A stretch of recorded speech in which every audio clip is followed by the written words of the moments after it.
नमस्ते। मेरा नाम डॉक्टर नितिन कुमार गुप्ता है। मैं न्यूरो फिजिशियन हूँ और आज हम चर्चा करेंगे माइग्रेन के बारे में। माइग्रेन एक बहुत ही कॉमन न्यूरोलॉजिकल डिसऑर्डर होता है, एक आम सर दर्द की बीमारी है।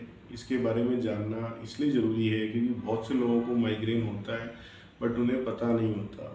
वो अपने कन्वेंशनल लेके चलते हैं कि भाई आधे सर का दर्द होगा तो ही माइग्रेन होगा, या उसके लक्षणों से अनभिज्ञ होते हैं। तो ये वीडियो हेल्प करेगा आपको ये समझने में कि माइग्रेन क्या है और इसको हम कैसे पहचानें, डॉक्टर के पास कब जाएं, कब डॉक्टर क्या करेगा, और इसके बहुत सारे पहलुओं पर हम चर्चा करेंगे।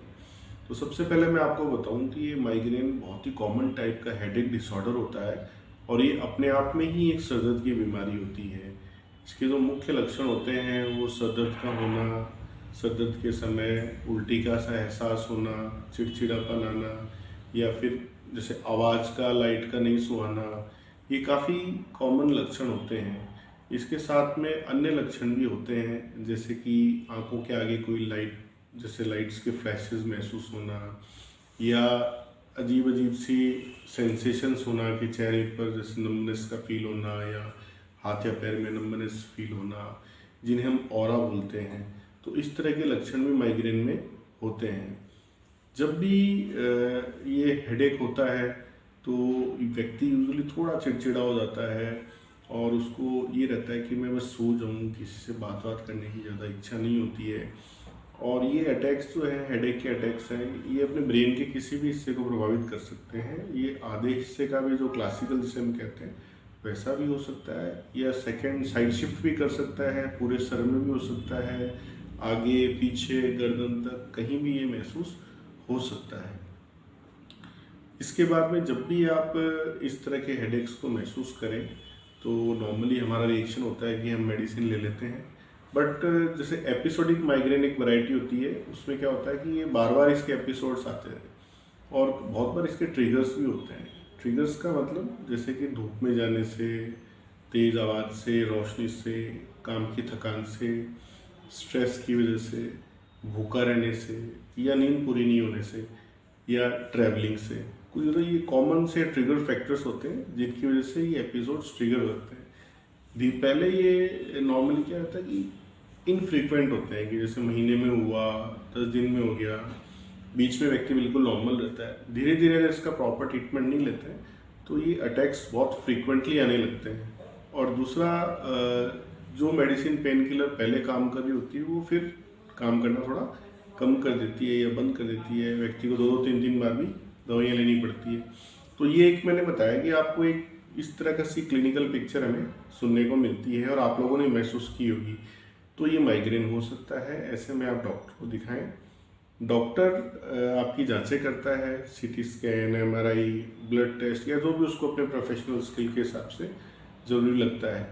उसका जो पर्पज़ होता है वो ये इंश्योर करने का होता है कि हेडेक का कोई अन्य कारण नहीं है।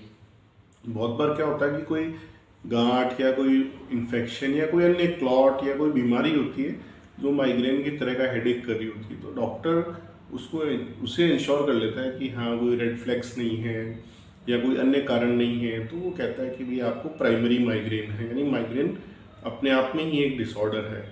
तो जब भी आपको माइग्रेन के सिम्टम्स हों आप उन्हें पहचानें, अपने जो मैंने बताया ट्रिगर्स होते हैं उनको पहचानें, डॉक्टर की सलाह लें, इन्वेस्टिगेट कराएं, डॉक्टर पे छोड़ दें कि उसको जो भी टेस्ट कराने हैं। बट उससे एक सेंस ऑफ सिक्योरिटी आती है कि भाई और कोई दूसरी प्रॉब्लम नहीं है और ये प्राइमरी माइग्रेन ही है। फिर उसके बाद में अपनी दिनचर्या, जो अपने रिस्क फैक्टर्स पे काम करें और उसका प्रॉपर ट्रीटमेंट लें।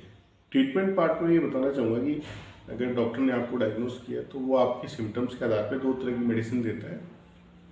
अपार्ट फ्रॉम लाइफस्टाइल चेंजेस 2 तरह की मेडिसिन होती हैं। एक तो होता है जो रोकथाम के लिए, कि जो रेगुलर बेसिस पे लेनी होती हैं, वो पेन किलर्स नहीं होती हैं, बट उनको लेने से क्या होता है कि जो आपको अटैक्स आ रहे हैं उनकी फ्रीक्वेंसी, इंटेंसिटी, ड्यूरेशन, ये सब काफ़ी कम हो जाता है।